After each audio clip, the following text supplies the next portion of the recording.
Hello everyone, hope you are doing well. I am Jyoti from your YouTube channel Let's Learn with Devika, and today I am going to conduct Industrial Relation Act MCQs. As you know everyone, this act is very important for your exam like RRB, APFC, ALC, UGC NET, PSUs and many other exam. And ये ये lecture आपके लिए बहुत useful होगा and apart from that मैंने और lectures भी करवाए हैं लेबर लॉ के। मिनिमम वेजेस करवाए, मिनिमम वेजेस एक्ट के एमसीक्यूज करवाए, स्टैंडिंग ऑर्डर एक्ट के एमसीक्यू करवाए हैं, ग्रेचुटी करवाए हैं। अगर आपने वो अभी तक नहीं देखे हैं then please go to my channel and watch the videos. Okay and अगर आप मेरे चैनल पर नए हो और आपने अभी तक सब्सक्राइब नहीं किया है तो चैनल को भी सब्सक्राइब कर लो, जिससे मैं आने वाले वीडियोस के नोटिफिकेशन आप तक पहुंच सके और आपके लिए यूज़फुल हो। और ज़्यादा से ज़्यादा इन वीडियो को शेयर करो, लाइक करो, कमेंट करो। तो चलो अब हम स्टार्ट करते हैं। Let's start our lecture MCQs of industrial relation act. Okay, तो अब हम देखते हैं हमारा question number first.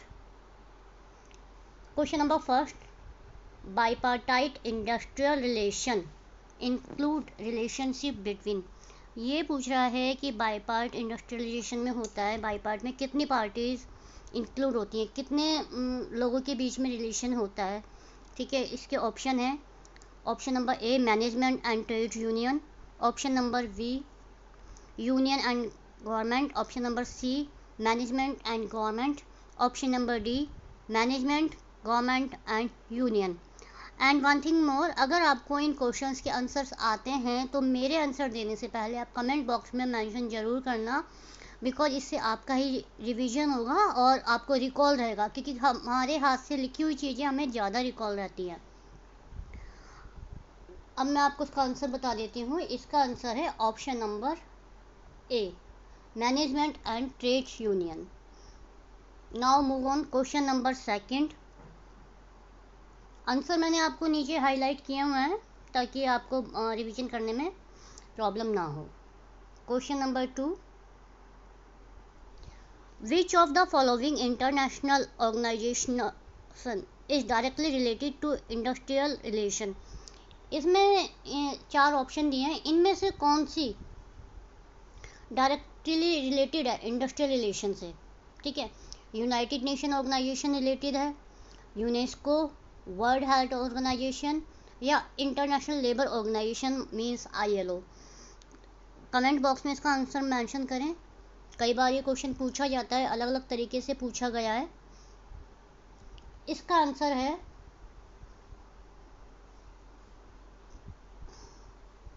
Option number सी ILO।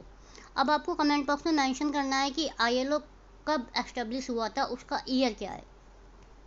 ठीक है, next move on question number 3।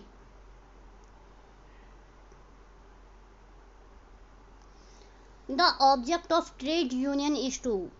Trade union का ऑब्जेक्ट क्या है।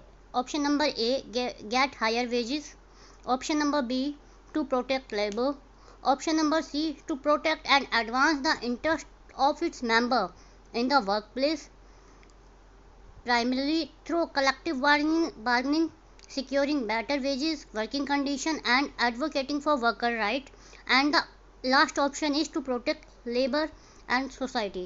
इस क्वेश्चन में आंसर जैसा बेयर एक्ट में मेंशन है ना वैसा ही कॉपी करके लिख दिया गया है।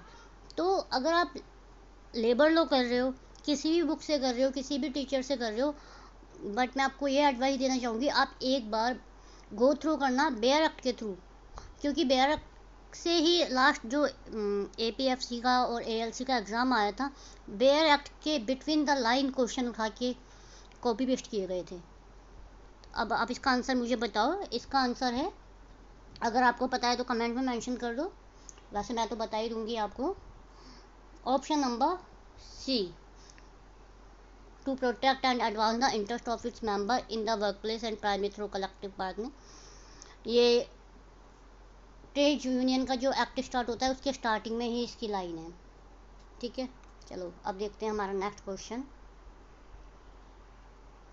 Question number 4, which of the following machinery can not be said to be bipartite machinery in the field of IR? इनमें से बाईपार्टाइट कौन सी नहीं है? ठीक है, option number A work committee, option number B joint management council, option number C shop label council, option number D canteen committee. तो इसका answer है option number D canteen committee. और इसमें थोड़ा सा ये स्पेलिंग एरर है, इसे इग्नोर करना, टाइपिंग एरर है। ठीक है, अब देखते हैं हमारा नेक्स्ट क्वेश्चन। इसका आंसर आपको दिख गया। Question number 5, A criticism of the industrial relation perspective is that it. इनमें से IR का क्रिटिसिज्म क्या है? Is too heavily in favour of trade union, बहुत ज़्यादा फेवर करती है।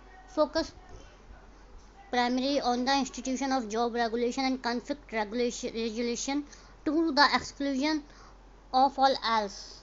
ठीक है, और ये option number C anti trade union है, या D ignore legal influences on the employment. तो इसका आंसर है ऑप्शन नंबर बी। अब आते हैं हमारे क्वेश्चन नंबर 6 पर। Question number 6, which of the following is said to be an important aspect of industrial relation? इनमें से इम्पोर्टेंट इंडस्ट्रियल रिलेशन का एस्पेक्ट क्या है? Profit and loss of the organization, future expansion, conflict and cooperation, quality control. तो इसका answer है conflict and cooperation, option number C. Question number 7, which of the following ministry look after industrial relation situation in the country? हमारी country में कौन सी ministry है जो industrial relation situation के मैटर्स देखती है? कौन सी मिनिस्ट्री देखती है? Option number A ministry of home affair, option B ministry of human resource development, option C ministry of welfare, option D ministry of labour and employment. Then इसका answer है option number D ministry of labour and employment. I hope आपको ये lecture अच्छा लग रहा होगा। अगर आपको लेक्चर अच्छा लग रहा है, MCQs अच्छे लग रहे हैं, तो चैनल को लाइक करें, कमेंट करें, सब्सक्राइब करें एंड जितना हो सके ज़्यादा से ज़्यादा चैनल को शेयर करें। Question number 8, which of the following can a union do it is recognise? इनमें से क्या करना पड़ता है यूनियन को रिकॉग्नाइज होने के लिए? Apply to engage in the cloth shop, option number A, option number B engage in collective bargaining with an employer, option number C apply to be refer to as a work place union, and the last option is apply for union status. Then इसका answer है option number B. And I have already given explanation of this question because मुझे ये question important लगा। आप इसकी explanation पढ़ लेना, ये मैंने एक्सप्लेनेशन दी हुई है इसकी। ठीक है, question number 9, what does discipline mean in the context of the work place? इन चारों ऑप्शन में से वर्क प्लेस में डिसिप्लिन का मीनिंग कौन इंडिकेट करता है?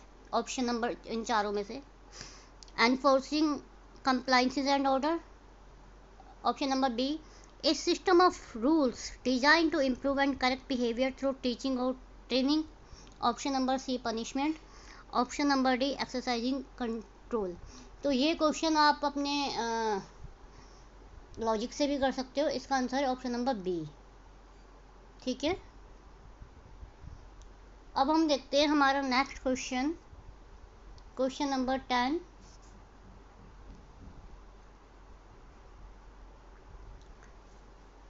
Question number 10 is which of the following legislation cannot be included in the category of IR industrial relation legislation in India? इन चारों ऑप्शन में से कौन सा ऑप्शन एक ऐसा है जो IR लेजिस्लेशन की में इंक्लूड ही नहीं है? ठीक है, option number A industrial dispute act 1947, option number B trade union act 1926, option number C industrial employment standing order act, option number D equal remuneration act. तो इसका आंसर होगा हमारा ऑप्शन नंबर डी। ठीक है, now move on question number 11, having a protecting role of safeguarding worker interest. Option number A trade union, option number B management, option number C international agencies, option number D society. तो इसका answer बहुत simple question है ये, इसका answer होगा आपका option number ए। अब चलते हैं question number 12, which union is focused on making the skill of its members valuable. कौन सी यूनियन है जो फोकस करती है मेंबर की स्किल्स पर, ठीक है, and not easily replaceable in organisation, और उसे ऑर्गेनाइजेशन में बदला नहीं जा सकता। Option number A industrial union, option number B, sorry मैंने डी बोल दिया, option number B occupational union, option number C general union, option number D white collar union. तो इसका आंसर है ऑक्यूपेशनल यूनियन। अब आपको मेंशन करना है कि इन 3 यूनियन के बारे में आपको क्या क्या पता है, ये आपको कमेंट बॉक्स में मेंशन करना है।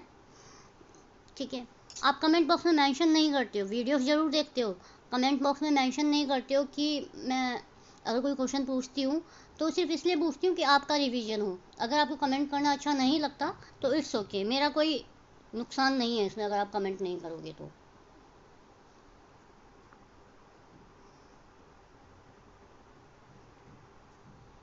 Question number 13, which of the following area cannot be directly included in the field of industrial relation? इस क्वेश्चन का आंसर बताओ। इसमें से पूछ रहा है कि चारों ऑप्शन में से कौन सा एरिया ऐसा है, जो ऑप्शन दिए हुए हैं, जो इंडस्ट्रियल रिलेशन में नहीं आते हैं। ट्रेड यूनियन रिकॉग्निशन आता है डेफिनेटली, स्ट्राइक एंड लॉकआउट भी आता है, एंड कलेक्टिव बार्गेनिंग भी आता है, लेकिन ये नहीं आता ऑप्शन नंबर सी। अब देखते हैं हमारा क्वेश्चन नंबर 14, ये क्या हो गया इसमें, क्वेश्चन नंबर 14 इसमें सही नहीं है, मैं आपको बता देती हूँ, आपको जो PDF दूंगी मैं उसमें करेक्ट करवा दूंगी। Which of the following is not included under IR policy of a country. इनमें से ऐसा कौन सा ऑप्शन है जो इंडस्ट्रियल रिलेशन पॉलिसी में इंक्लूड नहीं है। Option number A recognition of trade union and collective bargaining, option number B restriction on strike and lockout, option number C worker participation in management, and option number D principle of wage determination. That इसका answer है option number D. ये इसमें industrial relation policy में include नहीं होता wage determination का। ठीक है, अब हम देखते हैं हमारा next question, question number 15, the minimum rate of subsistence allowance in case of suspension pending inquiry has been given under which of the following legislation. ये कह रहा है कि जब हमारी किसी कंपनी में सस्पेंशन की पेंडिंग इंक्वायरी चल रही होती है तो जो सब्सिटेंस अलाउंस होता है वो किस एक्ट में दिया गया है। IT इंडस्ट्रियल डिस्प्यूट एक्ट में दिया गया है, ID एक्ट में दिया गया है, ट्रेड यूनियन एक्ट में दिया गया है, या स्टैंडिंग ऑर्डर में दिया गया है, या नन ऑफ द अबव।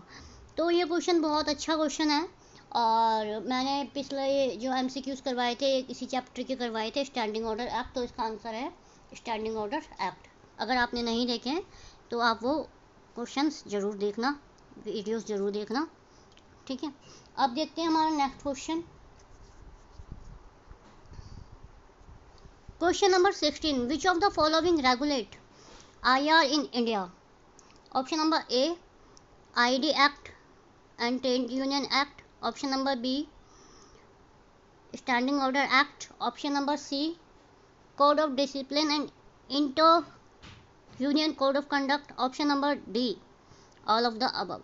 तो इंडिया में कौन कौन से इंडियन रिलेशंस हैं जो रेगुलेट करते हैं? तो ये चारों ही करते हैं, ऑप्शन नंबर डी। अब हम देखते हैं हमारा next question, question number 17। Peaceful industrial relation denote, peaceful industrial relation denote क्या डिनोट करता है? आप ऑप्शन चेक करो और इसका आंसर बताओ। Option number A, absence of strike and lockout. Option number 2, emphasis on bipartite. Option number C, cooperation of between the parties. Option number D, all of the above. तो इसका answer है all of the above. Now move on next question.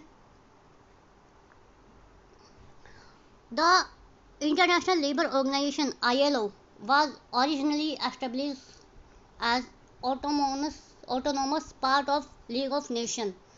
ILO कब establish हुआ था? ये question मैंने आपको अभी ऊपर भी पूछा था कमेंट बॉक्स में मेंशन करने के लिए। देखते हैं इसका आंसर कितने लोगों ने कमेंट किया होगा, वो तो बाद में ही पता चलेगा, ठीक है। तो इसका आंसर है ऑप्शन नंबर बी, 1919। अब आपको मुझे इसका मंथ मेंशन करना है, मंथ एंड डेट क्या थी, ठीक है। ऑप्शन नंबर आंसर दिख गया आपको।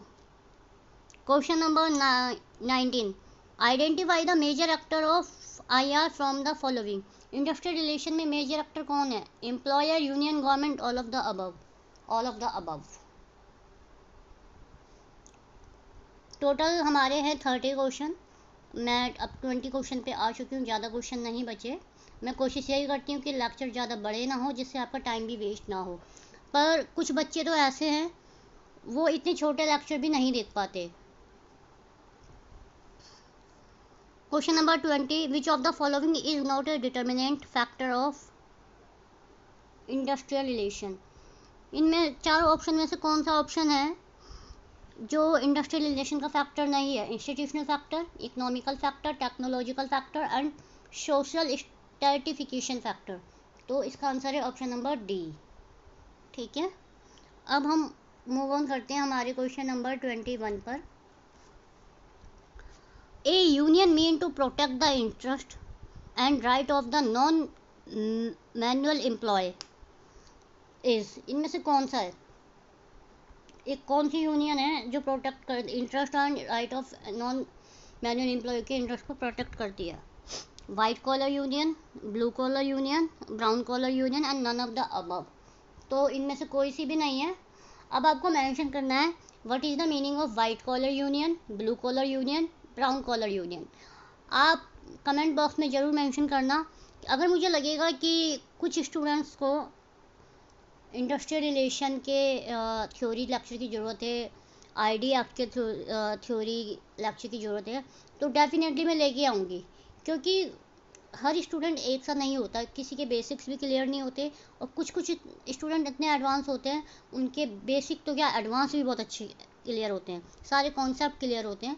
तो मेरी प्रायोरिटी यही है कि आपको ऐसे लेक्चर प्रोवाइड कर सकूं जो एवरेज स्टूडेंट के लिए भी अच्छे हों, बिगिनर के लिए भी अच्छे हों और एडवांस लेवल के स्टूडेंट के लिए भी अच्छे हों, ठीक है। अगर आपको ये वीडियो पसंद आते हैं तो please like, share, subscribe and share the channel. अब हम देखते हैं हमारा क्वेश्चन नंबर 22। बहुत ईजी क्वेश्चन है। Who has coined the term industrial democracy. ये क्वेश्चन UGC नेट में भी कई बार आ चुका है, PSU में भी कई बार पूछा जाता है इंटरव्यू में, MBA में भी इसके चैप्टर हैं। तो आप इसका आंसर बताओ, बहुत ईजी क्वेश्चन है ये तो। Option number B, Sidney and Beatrice Webbs. Question number 23, a proactive industrial relation program must cover the following decision. एक प्रोएक्टिव इंडस्ट्रियल रिलेशन प्रोग्राम को क्या क्या डिसीजन कवर करने चाहिए? Communication, competence, discipline and conflict and last option is all of the above. तो आप इस question का आंसर सोच के बताओ कि क्या क्या कॉन्सेप्ट कवर होने चाहिए। According to me option number D is right answer.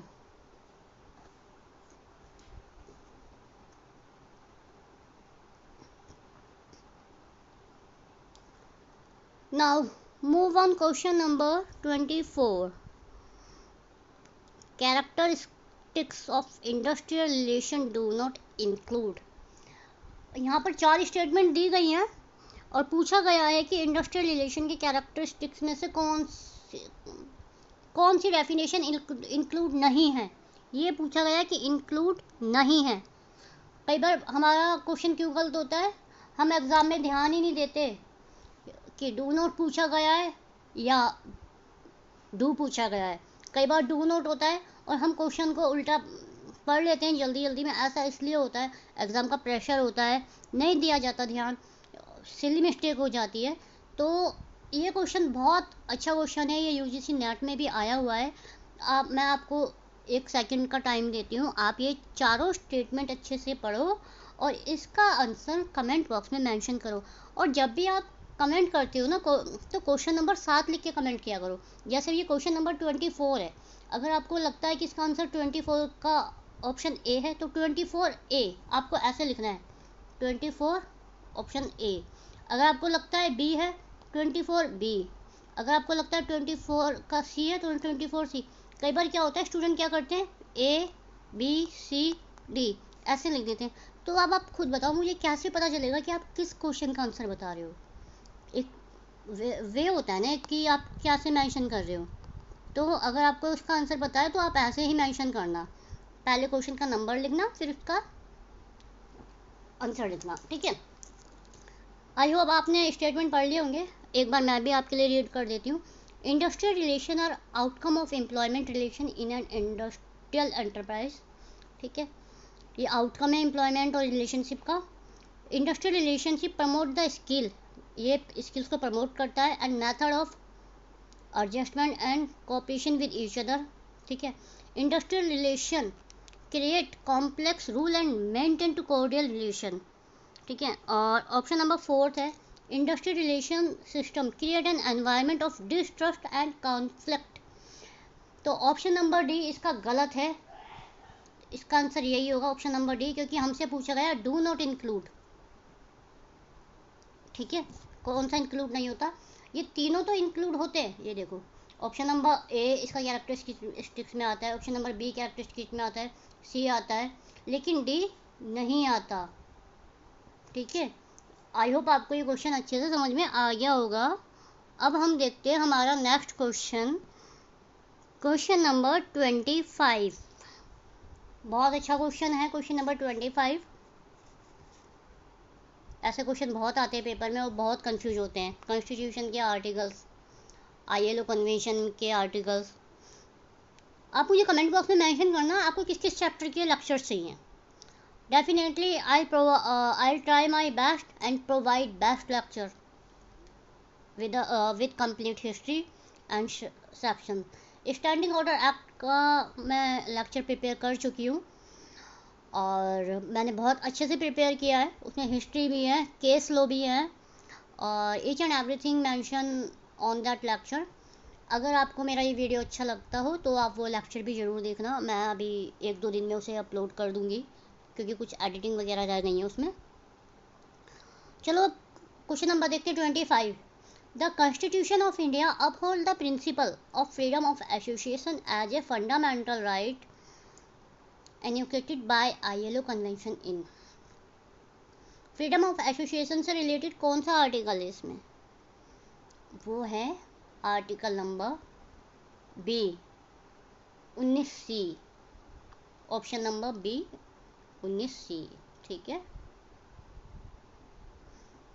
Now move on question number 26। Which of the following approach instead on investing the underlying trend and pattern in cause and effect of industrial dispute। Previous year question है, ध्यान से देखोगे तो answer समझ में आ जाएगा। जिसने सारी थ्योरी कंप्लीट कर रखी होंगी ना, गांधीयन अप्रोच, गिरे अप्रोच, पिलुरिस्ट अप्रोच, इसका आंसर इजीली दे देगा। इसका आंसर है, मैं आपको बता देती हूँ क्योंकि अब मैं यहाँ पे आपको थ्योरी तो मेंशन कर नहीं सकती है कि इसका आंसर है option number C, industrial sociology approach.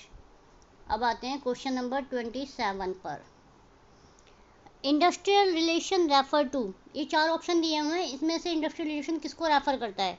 Option number A central government and state government, सिर्फ इन दोनों को करता है, सेंट्रल गवर्नमेंट और स्टेट गवर्नमेंट के रिलेशन को। Option number B employer employees and government, employer employ और गवर्नमेंट के रिलेशन को करता है। Option number C management and customer relation, management और कस्टमर के रिलेशन को। Option number D government and public relation को, गवर्नमेंट को या फिर गवर्नमेंट और पब्लिक रिलेशन को। तो इसका आंसर है option number B employer employees and government.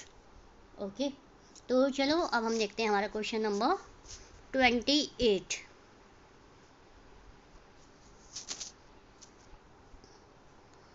Who is known as safety valve in the field of industrial relation. ये भी प्रीवियस ईयर का क्वेश्चन है, एग्ज़ाम में आया हुआ है, कम्पिटिटिव एग्ज़ाम में आया हुआ है ये क्वेश्चन। तो इसमें पूछा गया है कि सेफ्टी वॉल्व, आईआर में सेफ्टी वॉल्व को किसे कहा जाता है? एम्प्लॉयर को कहा जाता है, ट्रेड यूनियन को, सेफ्टी ऑफिसर को, या वेलफेयर ऑफिसर को? अब बहुत सारे बच्चे इस क्वेश्चन का आंसर गलत देंगे, क्योंकि यहाँ पे मेंशन है सेफ्टी वॉल्व, तो उन्हें लगेगा इसका आंसर है सेफ्टी ऑफिसर, लेकिन नहीं, ये नहीं है इसका आंसर, ये गलत है। इसका आंसर है वेलफेयर ऑफिसर। ओके, चलो अब हमारे दो क्वेश्चन बचे। दो क्वेश्चन होने के बाद ये लेक्चर भी फिनिश हो जाएगा। और कमेंट बॉक्स में मेंशन ज़रूर करना किस किस टॉपिक पर आपको लेक्चर चाहिए, मैं ज़रूर लेके आऊँगी, देर से ही सही लेकिन लेके आऊँगी। Now move on question number 29। Which one of the following cannot be included under the purview of industrial relation? इनमें से कौन सा कैन नॉट बी इंक्लूड बोल रहा है, कौन सा इंक्लूड नहीं है? ऑप्शन देखो आप, relationship between trade union and trade union, 2 minute दे। Option number B relationship between employer and trade union. Option number C relation between employer and customer. Option number D relationship between state employer and trade union. तो इसका answer है option number C relationship between employer and customer. ठीक है, अब हम देखते हैं हमारा आज का लास्ट क्वेश्चन। क्वेश्चन रिपीट हो गया ये, इसका आंसर तो आप ही दे सकते हो। Who is known as safety valve in the field of industrial relation. ये क्वेश्चन रिपीट हो गया है, 2 बार आ गया है। कोई बात नहीं, मैं आपका नेक्स्ट लेक्चर लाऊंगी तो इस क्वेश्चन का कंपनसेट आपको दे दूंगी। इसका आंसर मैं ऑलरेडी बता चुकी हूँ, welfare officer. And thank you for watching my channel. ये थोड़ा सा मेरे बारे में यहाँ मेंशन किया हुआ है। मेरा नाम ज्योति कश्यप है। I have done MBA HR, SAP HR and having more than 8 years experience as a HR manager in international organizations। अगर आपको लेक्चर्स अच्छे लगते हैं, अगर आपको कुछ भी पूछना हो मुझसे, ज़रूरी नहीं कि कम्पिटिटिव एग्ज़ाम वाले बच्चे ही पूछें, जो HR जर्नलिस्ट की जॉब करते हैं, जिन्हें जो मतलब चालान वगैरह बनाते हैं PF के ASI के, अगर उनको चालान बनाने में भी कोई इशू आ रहा हो, वो भी मुझे क्वेरी कर सकते हैं कि चालान कैसे बनाते हैं, PF में कौन सा फॉर्म भरते हैं, एम्प्लॉय जब कंपनी में आता है तो कौन कौन से फॉर्म हमें फिल करनी चाहिए, form 5, form 10, form 12, UN number related. किसी की कोई भी क्वेरी होती है इन द, ज़रूरी नहीं है कि मैं सिर्फ जो बच्चे प्रिपरेशन कर रहे हैं एग्ज़ाम्स की उन्हीं को हेल्प करूँगी, जो जॉब भी कर रहे हैं एज HR जर्नलिस्ट की, तो उसमें ये प्रोफाइल होता है, तो वो भी मुझे कांटेक्ट कर सकते हैं मेरे इंस्टाग्राम पर और टेलीग्राम पर। Definitely I will give my best. And thanks for watching. Channel को लाइक करो, सब्सक्राइब करो एंड शेयर करो। Bye bye guys, thank you for your cooperation.